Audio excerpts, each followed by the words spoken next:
Is anything interesting going on in the world of conspiracy? Well, Netflix has that D.B. Cooper show that just came out. Are you gonna watch it? I mean, we'll see. I'm kind of booked right now, TV show wise. I mean, Love Island's not over yet. The OC, I'm still watching that.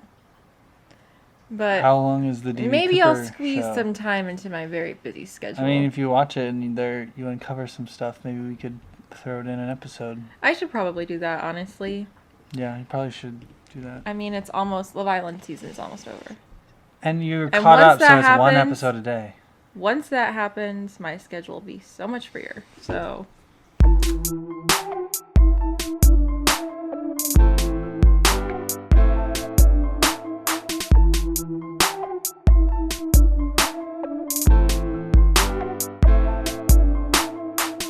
Hello, and welcome back to the Conspiracy Couple Podcast. I am your host, Ethan. and I'm Marissa. Yes, that is right. Ethan is hosting the podcast today. Switching it up, you know? Yeah, You said you want me to be doing it a little bit more, so you might be seeing I do want that, yeah. You might be seeing me hosting a few It's a episodes. lot of work to do all the research. Yeah. That's all I'm going to say. That took me like 10 minutes. Girl, No, you know I'm that's just not kidding. true. Really? I'm just kidding. No. Anyway, before we get into today's episode, I want to remind you to follow us on all social media. We are on Instagram at Conspiracy Couple, TikTok, Conspiracy Couple Podcast, and if you are not already watching us on YouTube, go on over there at Conspiracy Couple Podcast again. And if you are currently watching us on YouTube, thank you. Please comment on the video, let us know what you think. Leave a like if you do enjoy, as well as subscribe if you are not already, and turn on post notifications so you know when new episodes drop, which is every Sunday. But you still want that notification. Of You know, course, if you of want to be the course. first person to watch an episode. Yes. You know, Yes. right on Sunday, usually around 10 a.m., you know. Yes. And anyway, yeah, so that is all our social media. Marissa, is there any housekeeping or anything? See how it feels when you don't know No, what's it going feels on and I kinda ask you? weird. Yeah, there should be there's some Yeah. things in the mill, not necessarily that Yes. we're ready to announce, but there's some things coming, some special things on YouTube. Okay. Oh, yeah. Some other things, you know, maybe that you could wear or drink out of might be coming soon. So just keep coming back to the Yeah. podcast. And And we also were guests on Oh, yeah. another podcast show. when we don't know when that's coming out. We don't know though. when that's coming out. It probably will be out when this episode comes out. But if not, we'll Okay. let y'all know. Well, we did a short little interview on the Paranoid radio show. yes. So It was fun. We talked about the Salem witch trials. yes, that was the Um, majority of the podcast was focused on that because Yeah. they had just listened to that episode. Yeah. So- It was fun to kind of relive that one. I Yeah. found that to be that was one of the most interesting ones that I think So go we check did. them out on all podcast platforms And listen to us. Yeah, and if you like them, you know, you could stay, I guess. Yeah, but why as not? long as you keep listening to us Yeah, as well. yeah. Anyway, okay, let's get into our theory. Was that a good intro, Marissa? Yeah. I'm Yeah, This is your It role. got the job done. I will ask you after every single thing that I do. That's okay. Just kidding. That's okay. I'm not. Okay, so Marissa, I have a couple questions for you before we get into the actual topic Okay. today. I just want to let you know that today's topic is about the Beatles, you know, the music group. It's a Beatles related conspiracy, and I just want to know what comes to your mind first when you think of the Beatles and conspiracy theories. Well, I know there's a theory that Paul is dead. Nope. Yes, there is. There's a theory that Paul is dead. Okay, maybe. I know this because That's not the big one. my mom was a Beatles girly when she was a teenager, and she had a huge crush on Paul McCartney. So, let's see. What are you looking for? I just was asking. Okay, Because so there's like a theory Beatles-related that theories. Paul is dead. I think there's like a theory about like mind control or something in their music, or that like you play their songs backwards. There's like a hidden message. So the one I was looking for, the big Okay. one, is that John is dead, because that's the theory. Isn't it John? John Lennon? Yeah. He's dead. Yeah, but it was in one of the songs that John was dead. What do you mean? And then you play it backwards, it says John is dead. Have you not heard of this theory? John it's is like a dead. Big one. Marissa, John was not dead when they were making music. Oh, okay. I'm like, John is dead. I understand that John is dead now, but there was a theory that while the Beatles were still performing, that John was dead. And there is a song. I don't remember the song. So who was the person that died? Okay, hold on. What do you mean? Okay, so if the theory is that John Lennon's was already dead. Oh no. I googled John is dead, and rest in peace to Olivia Newton-John, who just passed away. That's actually really sad. That came up on Google. I might actually be wrong. It might be Paul. John is dead. The Beatles. I spelled that wrong. Oh, it is Paul.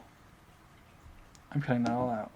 Just kidding. Okay, I was very wrong. For some reason, I thought it was John. Oh. But there is a theory. Kind of right. Well, I know that John is dead now, but I thought the theory was about John. Okay, I was wrong. So all of you who've been screaming, saying, no, Ethan, you're wrong, it's Paul, I apologize. It is Paul. There's a theory that Paul was dead. Yeah. While they were still, a thing, and they covered it up, and they had a replacement. And in one of their songs, which again I don't remember, and that was the whole reason I even Googled in the first place, there's a theory that you can hear Paul is dead if you play it backwards. Anyways, I couldn't find it, but that's for another episode that maybe you can research. Maybe. But that's a whole other theory that we can discuss. That's not the theory we're talking about today. Paul is dead is not the theory. The theory that we are talking about has a little bit to do, you kind of mentioned it, with maybe some mind control.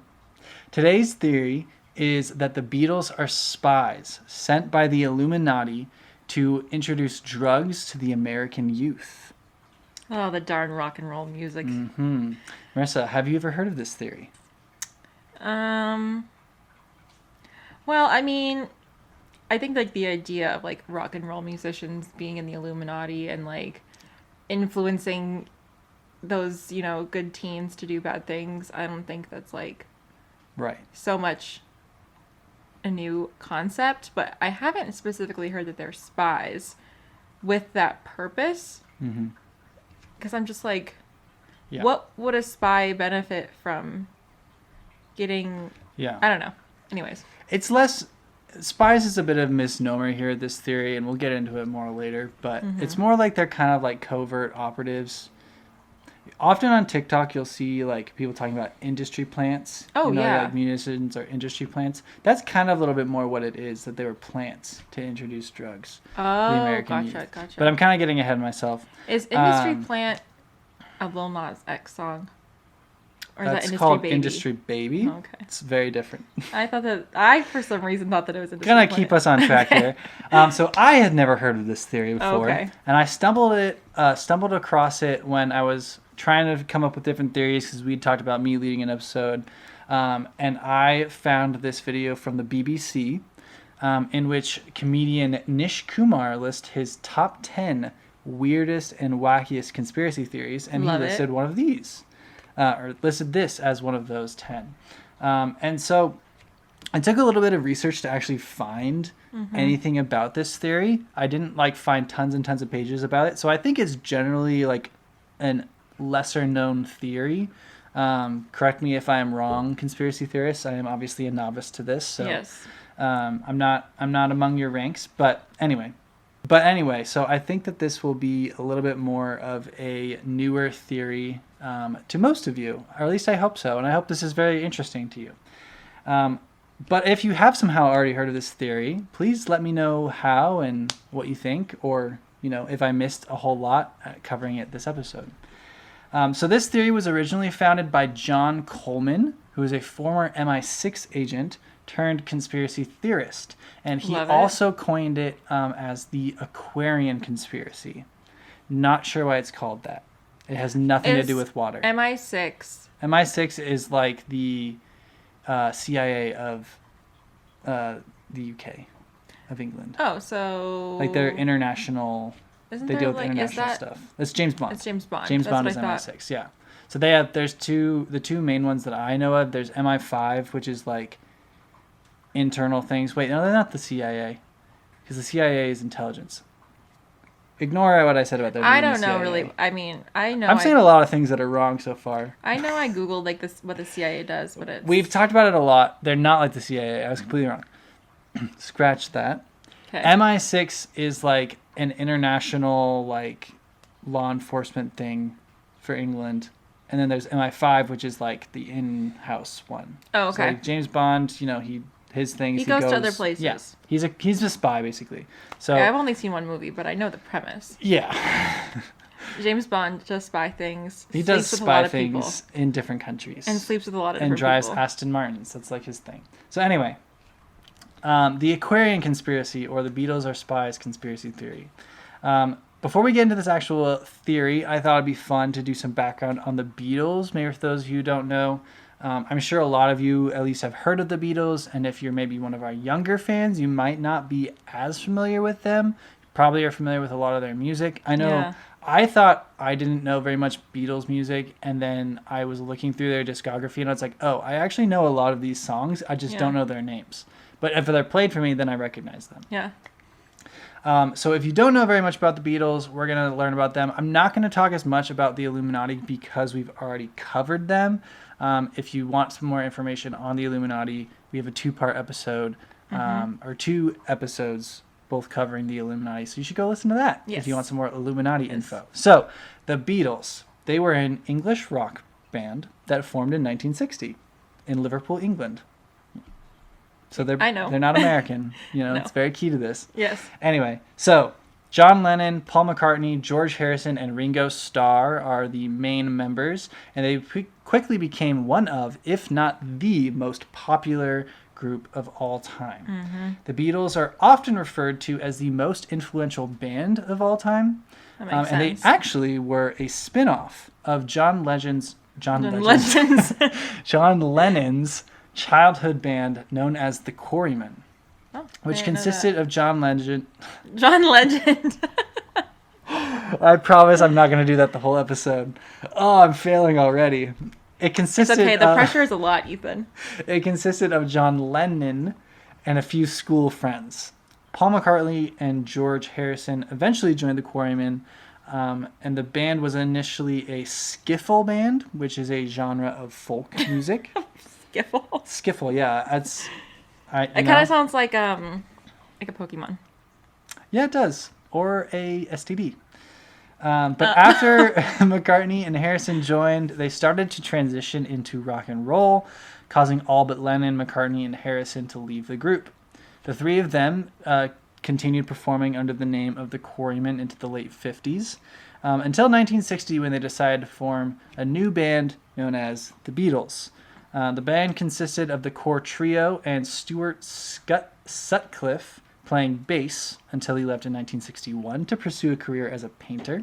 Imagine leaving the Beatles. Yeah. Leaving the Beatles in 1 year after they formed. Sorry. So yeah, I know. That's insane. Well, no, not 1 year. Wait, 1 year after they formed. Yeah. You're right. You left the most influential. Basically just prior to like their skyrocket. Right, like the most influential band probably of all time, and you leave to become a painter. Yeah. Like you probably, good for him. I don't know how successful he was as a painter, but I'd never heard he would have been. But also, I don't know significantly very more many successful painters at all. No. So the trio kept performing with a host of different drummers until 1962 when they asked Ringo Starr to join the band full time. So Ringo Starr joins the band in 1962, and then by 1964, the band was international stars. Mm-hmm. 2 years. Ringo Starr joins, they're rising to fame, and then they skyrocket in 1964. They achieved unprecedented levels of success, both critically and commercially. So the Beatles have won 7 Grammys, had 6 diamond albums, which means albums that sell over 10 million copies. Dang. As well as 20 multi-platinum albums, which is albums that sell over 2 million. And keep in mind, the Beatles only produced 12 studio albums. So this list also includes of their best-selling albums also includes like their greatest hits albums. Okay. So they do 12 solo studio albums plus their greatest hits, and they have 20 multi-platinum albums. It's crazy. Jeez. So they are the best-selling band in history, having sold more than 600 million copies, of albums and songs all time.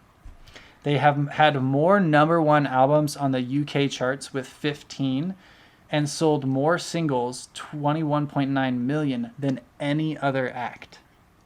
Jeez. In 1988, the band was inducted into the Rock and Roll Hall of Fame, which I feel like they probably deserve. I feel like they should have been put in earlier than 1988. I mean, I don't But know I guess if there's maybe, a certain amount of years like you have to be. have. Can you still be active and inducted into the Rock and Roll Hall of Fame? Who decides who goes in the Rock and Roll Hall of Fame? I don't know. I think you can still be active because I'm pretty sure Bon Jovi's in the Rock and Roll Hall of Fame and he's still active.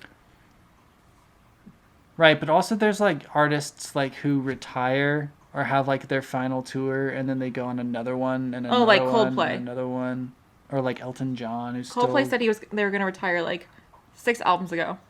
Yeah. And everyone I was like, Mom, I have to go see Coldplay. They're going to retire. So all of this like success commercially, critically, comes for a band that really only lasts less than 10 years. Yeah. Because they truly formed the foursome form in 1962 and they break up in 1970. They truly didn't last that long, but they were as hot as could be when they were at their height.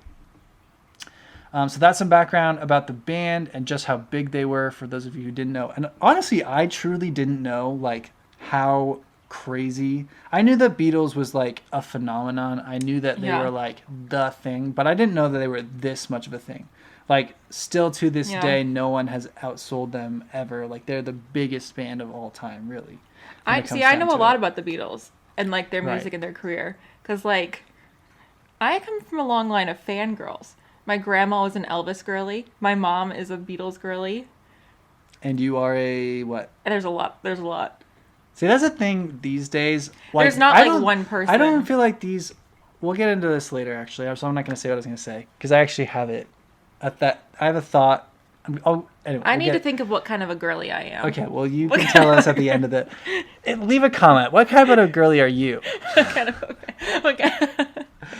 Okay, so another thing that is of note to this theory, that the Beatles were a driving force for what is now known as the British invasion of America. Oh, yeah. Now, this is not like them invading us as in like war, but invading pop culture. I think I had a poster that said like the British invasion or something. You have that one shirt that says God Save the Queen that has like spikes on the shoulders that I think is That's not related to the Beatles. That's one of my favorite shirts, and I'm never going to get rid of it. She's a reptile.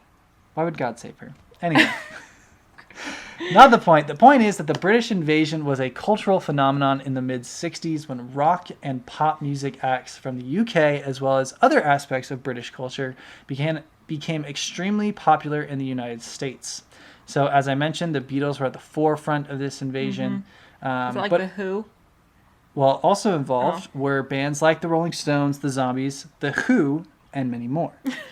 There was a lot of bands that what I was reading listed that I had never heard of, but I'm assuming they were like big for the time, but obviously didn't have the lasting impact of these bands. So the British invasion was significant because although American musical acts were popular in the UK, prior to 1964, very few British acts achieved any sort of success in the United States. In 1959, Cliff Richard, who was the best-selling British act in the UK at the time, had only one top 40 hit in the United States. And this is where the Beatles come in. So, as I mentioned, the Beatles hit their stride in 1964, starting in the UK, where a phenomenon known as Beatlemania was sparking. And it was like all over. The intrigue was so high that American media began covering it. It was like such a thing that American media was like, what's going on over here in the UK? We should figure out what's going on with these Brits and their Beatlemania. Right. So this is the thought I had earlier. I feel like the only similar cultural phenomenon to happen in our lifetime would be like Bieber fever.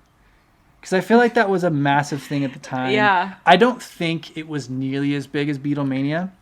No. From what I was think reading. probably because also, like, Justin Bieber was, like, a child. Yes. And his audience was, like, teenagers, which is the same for the Beatles at the time. What about One Direction? Well, that's the thing is, they didn't really get a chance because I don't think they lasted as long. I think Justin Bieber was way bigger than One Direction. That's true. I was, but like Justin Bieber, One Direction. I would even say like it's a lot different nowadays. But like BTS has like this very similar cultural BTS impact. Army. Yeah. And like, but like even outside of their music, like their style, and I think is very popular, especially in America nowadays. But There was that guy who got plastic surgery to look like Jimin. I did not you hear see about that? No. Oh.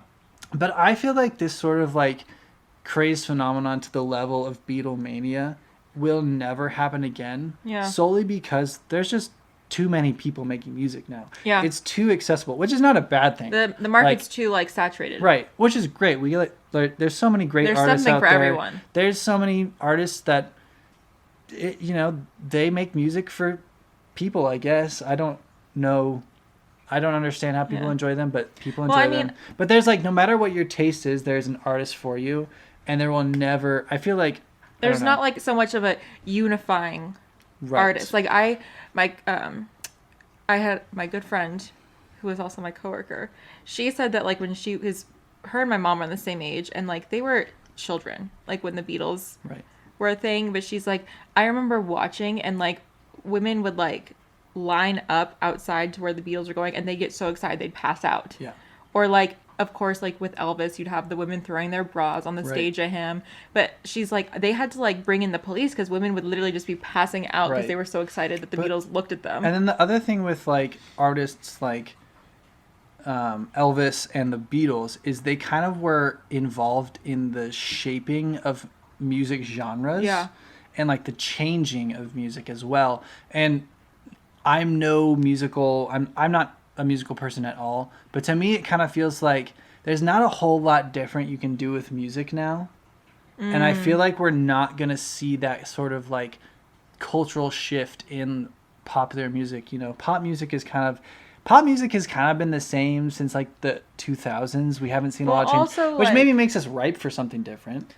Well, also like there was also like the counterculture. So it wasn't just like the music that was different, but it was like this new way of life, this new lifestyle. Right. And also we are in an age where social media makes it so that you can go on from one thing to the next. And I think there's something to be said for like the attention span.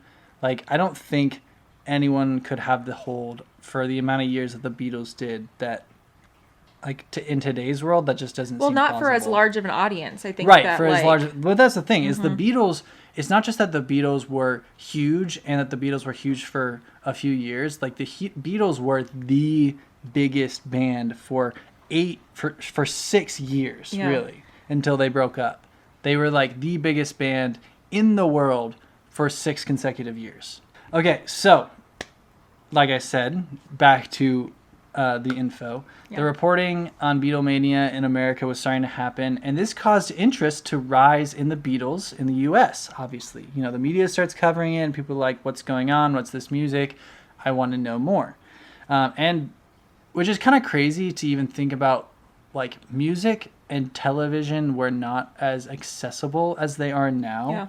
So, like, the fact that, like, people had to go out and buy the Beatles music. Mm-hmm.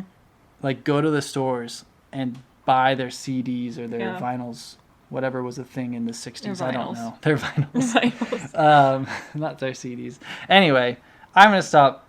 I'm going to keep going. So, more and more, the Beatles music started to be played on American radio throughout 1964. And by the end of 1964, the Beatles had 30 different songs on the Hot 100 list. Dang. Remember, in 1959, the biggest UK artist had 1. And they have 30. Dang. So at the beginning of Beatlemania, the U.S. media clearly didn't understand the effect that the Beatles were having on the youth at the time. You know, they started to cover it, but they didn't think it was as big of a deal as it was. So early in 1964, the Jack Paar program, which was an American talk show at the time, aired footage of a Beatles concert. And it was licensed from the BBC as a joke. I don't really get what the joke was. It's not. And clearly neither did the American public, because it was viewed by over 30 million people. The Beatles thought were laughing all the way to the bank. I know. That's what they were doing. They were like, shortly very afterwards, funny. well, the BBC was, because they were the ones that licensed. That was really smart of them. Yeah. That was really smart of them. So shortly afterwards, the Beatles song "I Want to Hold Your Hand," which that's been stuck in my head this whole time. so that suddenly appears and quickly vaults to the top of the U.S. charts. It's a good song. Yeah, but it just, the concert is shown, and then all of a sudden, "I Want to Hold Your Hand" is the #1 song in America.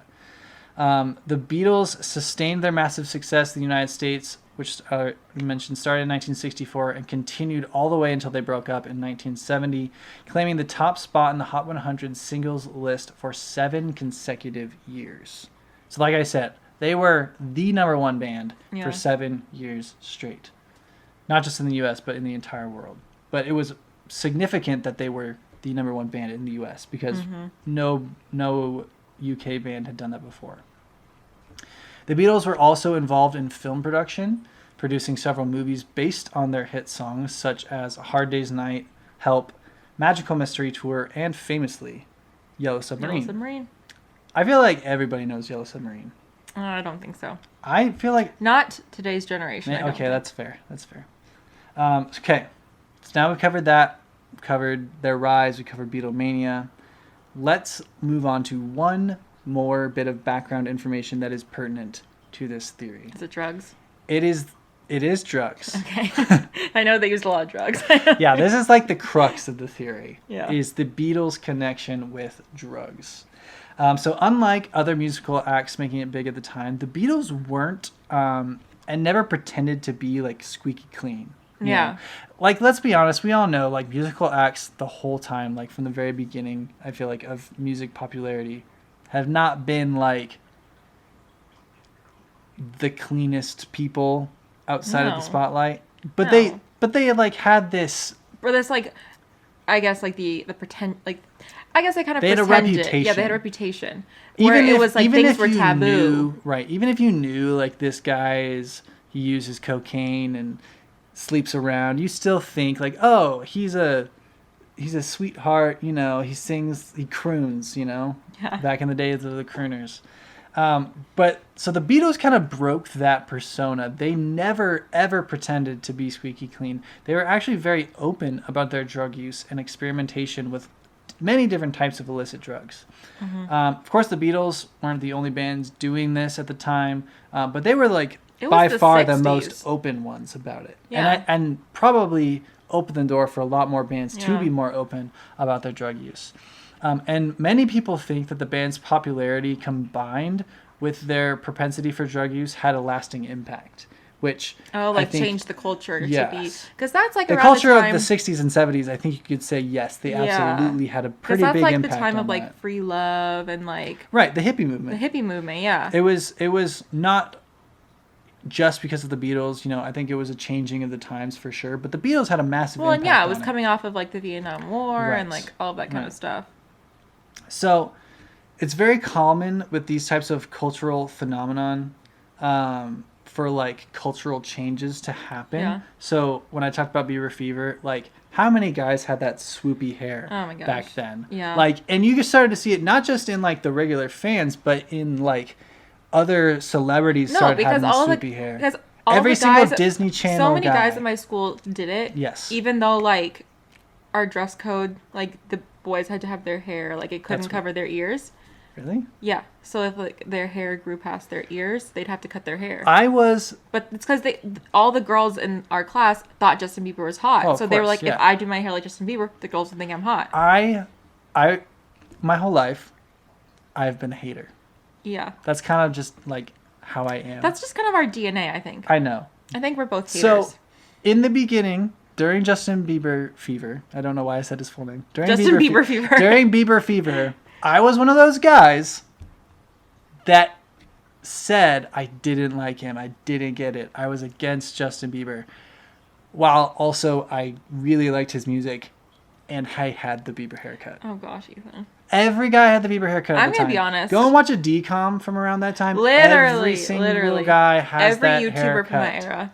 I'm gonna be honest. I liked Justin Bieber when he first came out with One Time, and then I wasn't really into it anymore. I remember the first song I heard of his. It wasn't Baby. It might have been I'm Gonna Tell You One Time. I heard it on the radio and I didn't hear who it was by. That came out when he was 12. Yeah, I thought it was a girl. I remember hearing the song and being like, "Oh, I really like that song," and I thought he was a girl. Dang. And then I heard that song later and knew it was Justin Bieber, Sorry, and I was Biebs. like, "I don't like that song," but I did. Anyway, I don't like Justin not Bieber. the point. The point being, Bieber fever has had that cultural impact, and we already talked about BTS has had that cultural impact, stuff like that. So very similarly, and even more to a larger scale, the Beatles had a massive impact on on the culture at the time. So the clothing, the hairstyles, just everything about the 60s was shaped by what the Beatles did, what they looked like. And a lot of this had to do also with their drug use. And a lot of people believe it was because of their openness and their how much they talked about their drug use, why that kind of exploded in the 60s, especially when it comes to the use of LSD, cocaine, and even heroin. And of course, many of the Beatles' songs also reference drug use, which isn't uncommon today. Right. But at the time, that was pretty taboo and pretty new, pretty edgy. Yeah. It was unheard of until the Beatles did it, which is kind of just like their MO. Yeah. They kind of were just culture changers, whether they wanted to be or not. So no matter the case, whether you believe the Beatles are responsible for the boom of psychedelic and hallucinogenic drug use in the 60s, the fact remains that you can't really talk about the Beatles without talking about their drug use. You can try. I mean, you can. I mean, that's if you're talking about their cultural impact. Because there's all those pictures of them in their colorful suits and they're doing their thing. And so all of that. Weren't they also in cults too? They were into cults. That's also theories. There's theories. So when you talk about really religion, they were interesting fellows when it came to their religion and stuff like that. And we'll kind of get into this a little bit later on. Okay. So we're just going to get into the theory now. I know too much, it seems. No, I think you know a healthy amount. You're you know nothing. Okay, so our theory. Yeah, okay. The Beatles are spies sent to America by the Illuminati or industry plants. Sent to America by the Illuminati to introduce drugs to the American youth. Okay, I'm going to connect some dots. This is actually making some sense to me. Okay, so they were sent by the Illuminati, right? So that's theory.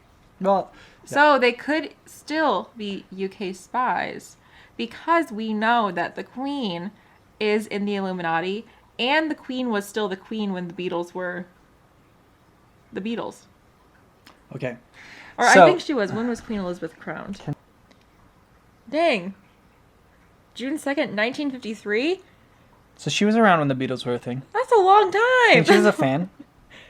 I think for sure Elizabeth was a fan. For sure. Totally. As I mentioned before, this theory was first presented in 1990 by former MI6 agent John Coleman, who turned himself into a bit of a conspiracy theory author. Ooh. And I was actually able to find a document, I believe it's written by John Coleman, that lays out his full theory. It was one of the few resources on this theory that I could find, and it was pretty intense, pretty long. I showed Marissa it when I was doing some of my research. So the link to that document is going to be in the description of the episode, and I encourage you to go take a look at it and read through it. I tried to get as much out of it as I could. So I have some quotes and some different summaries of what it says, but I can't cover the whole thing because it was a beefy document. Beefy. And also the way John talks was difficult for me to understand at times. Oh, okay. So let's talk about this theory. So right off the bat, Coleman claims that the Beatles were brought to the United States as part of a social experiment which would subject large population groups to brainwashing of which they were not even aware. And that's a quote. The Beatles were brought to the United States to brainwash, essentially, in a social experiment. So the theory claims that the Beatles' rise was helped along by a company called Tavistock Institute for Human Relations, which is a British organization that studies group behavior. Interesting. However, Coleman believes that this organization has a hidden agenda to engineer the world's culture. Sound familiar? Yeah. Maybe like the Illuminati? Now, this is the thing that Coleman never says anything about the Illuminati specifically, but the way he describes Tavistock is like you would describe the Illuminati. Right. Well, because shifting culture, you have to have the question of what do they want to shift it towards? Right. So, like, yes, you're shifting it. What's the purpose of the shift? Right. Well, they're not shifting; they're engineering it. So, That's what are they they engineering it control. to be? They so want to control. Right. So you have to think of why. And so, like I mentioned, the Illuminati. We have a full 2 episodes on it, but very quickly, they are allegedly a group of the world's elite that are concentrated on creating a one world government, or some believe they already have that and are running things in the background. So what better group of people to help in that effort than the biggest rock group in the world? Right? Yeah. Or maybe they became the biggest rock group in the world because of the Illuminati. I mean, you kind of think, Is it the apple or is it the orange? Right. What? Chicken or the egg? That's what I meant. Different metaphor. Was it the apple or was it the orange? I don't know. Was it the chicken or was it the egg? That would be a good t-shirt. First? The apple or the orange? The apple or the orange. Okay, so what was the goal of the Beatles according to this theory? So Coleman believes that the Beatles cracking the U.S. market was aided by the Illuminati or Tavistock with the intention of taking control of education in America with the intent and purpose of utterly and completely destroying it. Destroying the education system? Destroying the education system, yes. Destroying the youth of America, essentially, is what they believe. Well, how do you change a culture? You get to the children, you get to the youth. Exactly. Coleman claims that the masterminds of the plot planned to use rock music, quote, rock music and drugs to rebel against the status quo, thus undermining and eventually destroying the family unit. So he's kind of getting at a lot of things. We're destroying the education system, we're destroying the family, we're introducing drugs, rock and roll. So Coleman also claims that Tavistock prepared new words and phrases to be added to the lexicon in America alongside the Beatles. So the rise of the Beatles is introduced with these new words. Like new language. So they're bringing in new language as a part of their culture-shifting ways. Words like rock, teenager, cool, discovered, and pop music, which apparently were not / very seldomly used at the time. Prior to the Beatles arriving on the scene. So because people weren't, like, teenager wasn't really a word that was used. It was like adolescent, or it was like you're a kid and then you're an adult. Teenager actually started being used in the 60s. It wasn't used before that. So interesting. Yeah. So Coleman claims that these words were a lexicon of disguised code words signifying the acceptance of drugs and arrived with and accompanied the Beatles wherever they went to be discovered by teenagers. Of course, Coleman also claims that the media was in on it. Of course.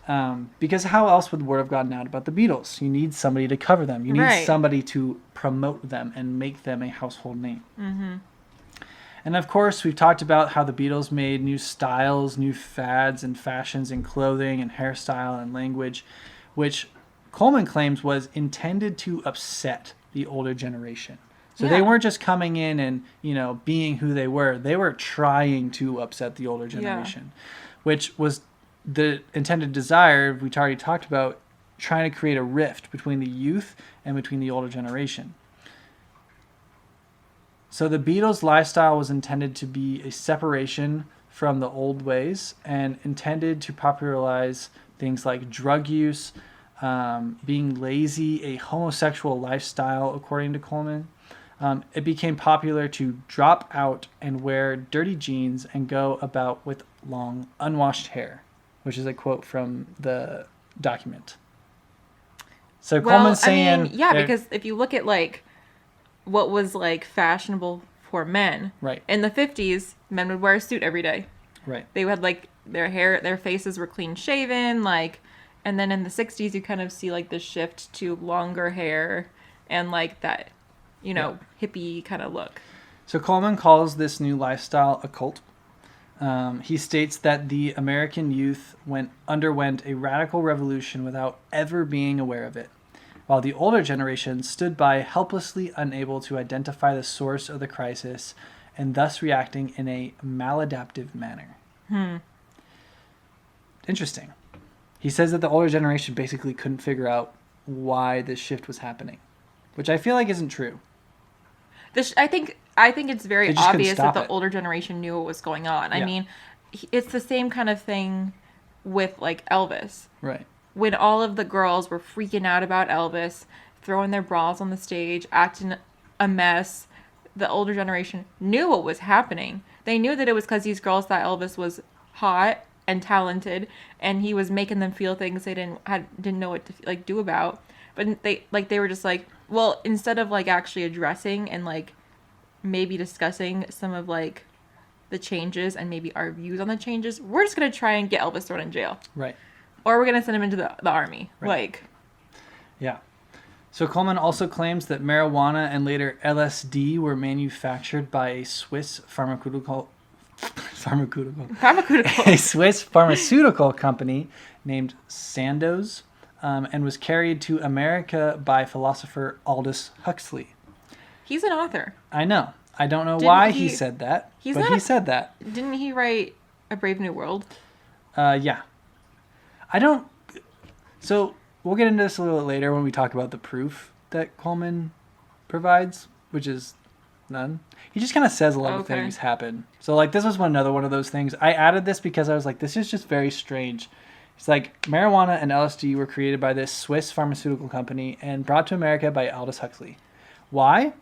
How do you know this? Also, I don't know. Marijuana wasn't created in the 60s. According to Coleman, well, it doesn't say in the 60s. Like, yeah, I don't know. We've been knew about marijuana for a while. Like, yeah.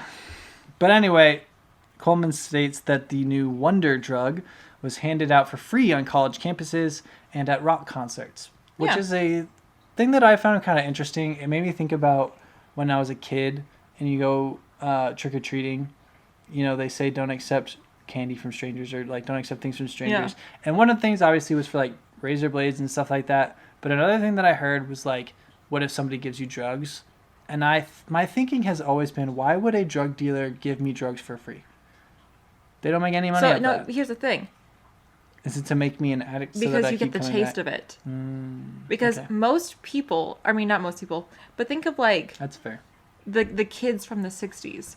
Like, they're coming from these households that have a lot of times different values than the lifestyle that the Beatles are, preaching. So for them, drugs are a big thing. Like, drugs are still a big thing.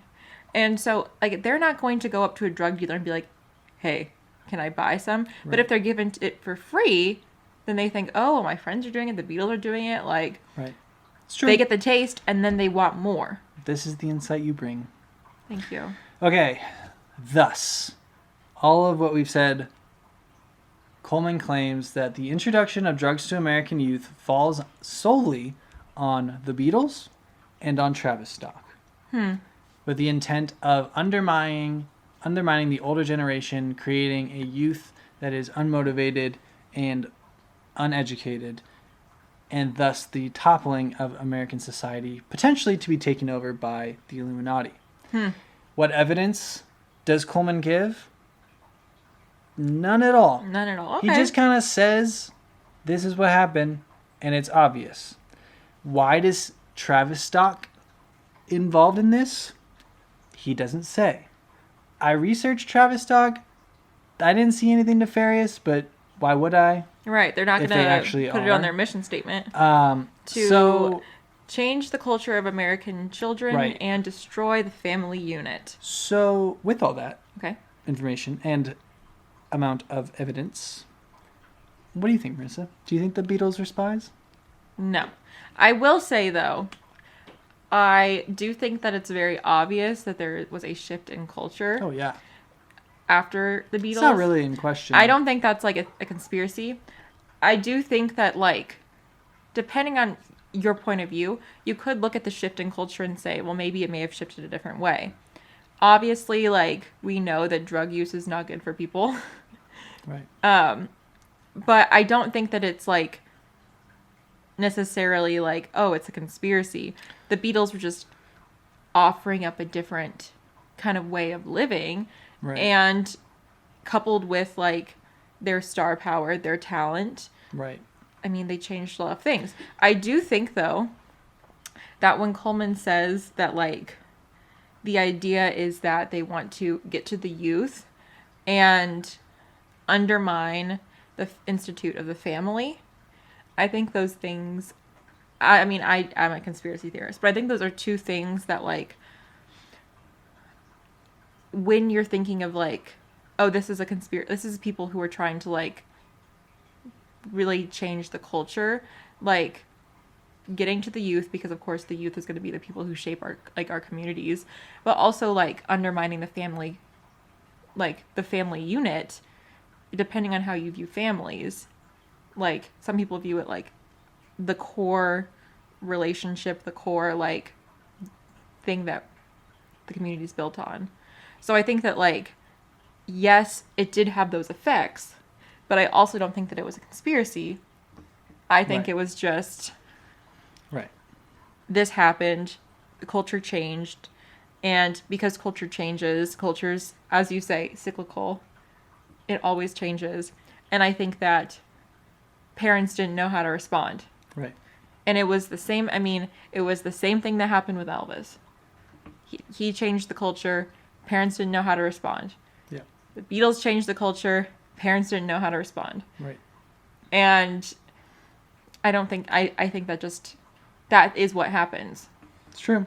Yeah. I think you can make the argument that the culture shift was going to happen with the Beatles or without them, but they certainly had an impact on it. Yeah. And the fact remains that they were an incredible band. Their music holds up, so it's not even like, oh my gosh, like they weren't even that good. They just got pushed by the media and by the Illuminati. They're so good. Like, their music is great, and they were brilliant for the time that they were active. And they had an impact on the culture, and you know, you could argue that it was negative, you could argue that it was positive. You know, there's always positive and negative aspects to all these sort of culture changes, you know. Yeah. But yeah, I agree with you. I don't think that they were spies. I think that they were just a product of a culture that was ready to change. Think about all, like, the things that had, like, that generation was kind of coming out of. I mean, the 1900s, first there was World War I, then there was the Spanish flu, and then there was World War II, and then there was the Korean War and the Cold War, and then there was the Vietnam War.